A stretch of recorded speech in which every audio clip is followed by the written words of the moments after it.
Hi, this is Tom Oding at the University of Iowa. I'm going to show you an interesting case from a few months ago.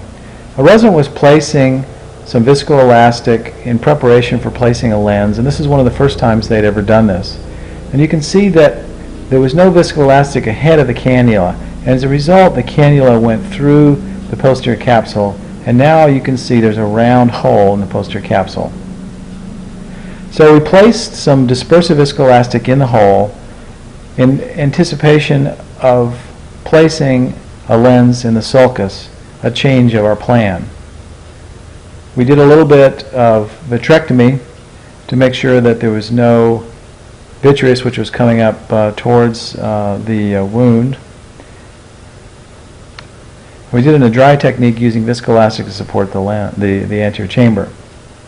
Now here's a lens which is coming in the sulcus. This is an MA50, which is a lens which has an optic size of 6.5 millimeters.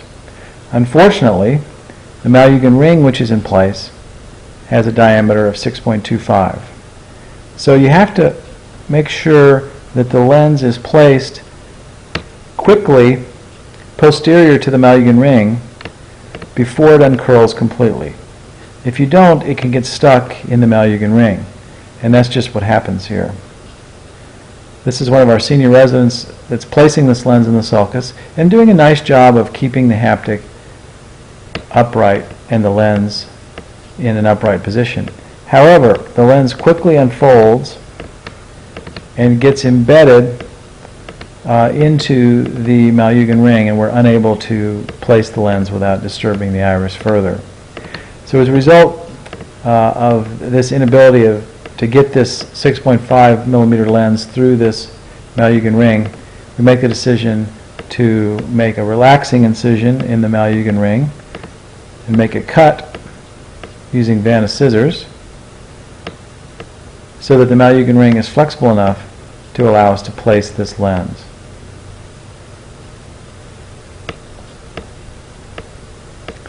And now the lens can easily be placed in the sulcus. And so in this case the lens was placed with both haptics in the sulcus, and then the optic was displaced posteriorly such that it was captured by the perfectly round anterior capsulotomy.